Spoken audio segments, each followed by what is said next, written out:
Hi everyone, Freshy here with another Lost Ark video. In this video I will be explaining the mechanics of Valtan Phase 2. As with my previous guides, I will only focus on explaining important wipe mechanics and attacks that can deal a lot of damage. A detailed written version of this guide, as well as the cheat sheet, can be found on the link in the description, where you can find more information and detailed explanations of each mechanics and attacks. When it comes to SIDEREAL skills, same 3 skills that were available in Phase 1 are also available in Phase 2 for Raid Leader to use at certain parts of the fight. As for battle items, it is recommended to bring blue or purple potions, and a must-have is a destruction bomb and a corrosive bomb on only one player. Optional battle items are whirlwind grenades and time stop potions. Phase 2 Valtan starts at 160 bars with 2 stacks of armor, which is indicated by the buff icon underneath his HP bar. Your goal is to break those armor stacks before he reaches 130 bars. To break his armor, Raid will have to do a certain amount of destruction damage. In this phase, Valtan has 3 charge attempts at one random player, and you need to force him to charge into one of the 4 towers that have blue orbs above them. This is also indicated on your minimap. The order in which you force Valtan to destroy towers does not matter, but general rule of the thumb is this. Right off the start, the whole raid walks to the most right tower. As Valtan is doing his charge animation, one player throws corrosive bomb, while other 7 wait for Valtan to hit the wall and become incapacitated before throwing destruction bombs and using destruction skills. Straight after that, he will do another charge, and everyone should be grouping at the next tower. Once Valtan is incapacitated again, use destruction bombs and destruction skills. As soon as he recovers, he will do triple axe swing attack and jump in the air, following up with anchors dropping from the sky on each player. Simply run around in a small circle away from your teammates to avoid getting hit. As soon as all 8 anchors have dropped, move to the full edge of the arena at one of the destroyed towers. If you can't make it in time, use time stop potion. As soon as Valtan lands, he will start another charge, and you should already be grouped up at the last tower, and once he is incapacitated, use destruction bombs and destruction skills, and that should destroy his second armor layer. After that, you just DPS him until 130 bars. At 130 bars, Valtan prepares for wipe pattern that can only be survived by using one of the 2 methods. Most easy and simple one is using Baltor's SIDEREAL skill, which gives you enough damage reduction to survive a one-shot attack. The other method consists of picking up one of 8 blue orbs after destroying towers. Each tower drops 2 orbs and every player can take 1 orb. Valtan is the safest option, as you can never be 100% sure that everyone has taken an orb, and it is not worth the risk. At 110 bars, Valtan jumps into the sky and summons 4 pillars at each cardinal direction. Then a yellow zone covering whole arena and a cone-shaped red zone will appear. One player at random will be followed by the red zone, while everyone else needs to hide behind one of the pillars. A player with the red zone should place it between 2 pillars, away from all of the teammates until it stops following him, then quickly move behind the pillar for cover. Use time stop potion if you can't make it behind pillar in time.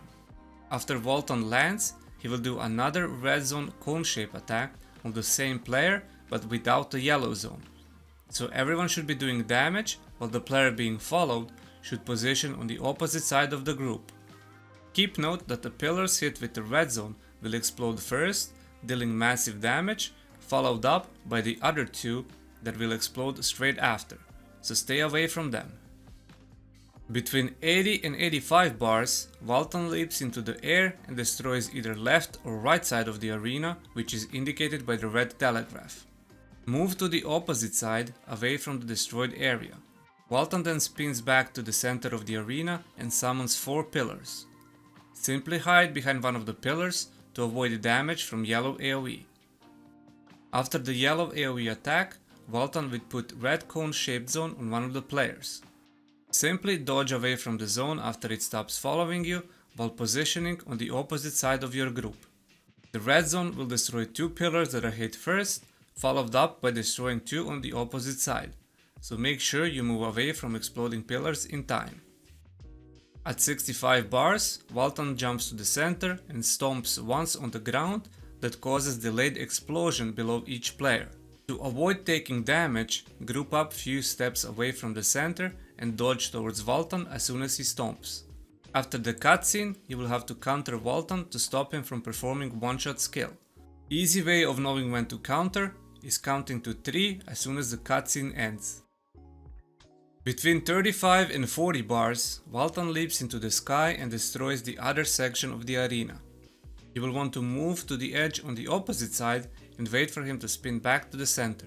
Then he repeats the same pattern as on 80 to 85 bars by summoning 4 pillars behind which everyone needs to hide, while targeting random player with a red cone attack afterwards. Again, pay attention to which pillars will be destroyed first, then move to the opposite side to avoid taking damage from the exploding pillars. At 15 bars, Valtan will charge into a portal and reappear in the center. He then smashes the ground in 4 directions, once in front of him, once behind him, once to the left side of him, and once to the right side of him. Getting hit by any of those attacks can push you off the edge.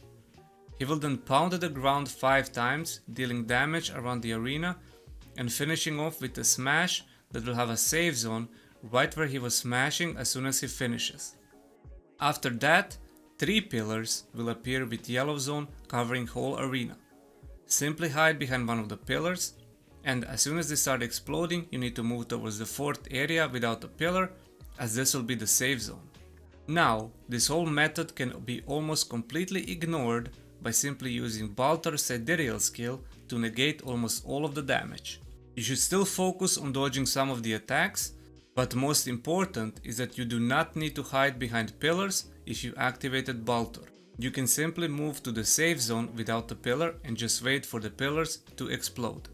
After that, Valtan dies and summons a ghost of himself that has 40 bars. This is the final phase. In this final phase, Valtan will have 4 armor stacks in the normal mode and 6 armor stacks in the hard mode indicated under his HP bar. To remove the armor stacks, you will need to counter ghost clones that will randomly appear around the arena. During this phase, you should focus more on dodging attacks and countering and less on dealing damage. Countering clones fills up SIDEREAL meter very fast, and as soon as the meter is filled and Valtan is without armor stacks, you will use Tyrant to finish off Valtan. I would also want to mention Valtan's counter. Here you will simply want to stop attacking and position yourself on his left side, otherwise he will launch you off the map. Another notable pattern is when Valtan spawns 4 orbs in 4 cardinal directions. 4 players need to pick up those orbs and 1 player should stay close to the boss and ready for a counter attack. Every orb that is left unpicked explodes and deals high damage in a big area. And that covers everything that is important for Valtan Phase 2. If you have minimum item level requirements with decent engraving and gem setup, you will have more than enough DPS to not even see any of the normal attacks and patterns. But if you're interested in them anyways and reading the whole guide in a more detailed and informative way, then click in the link in the description. Don't forget to like and subscribe for future educational content. Thank you for watching, and as always, I'll see you in the next one.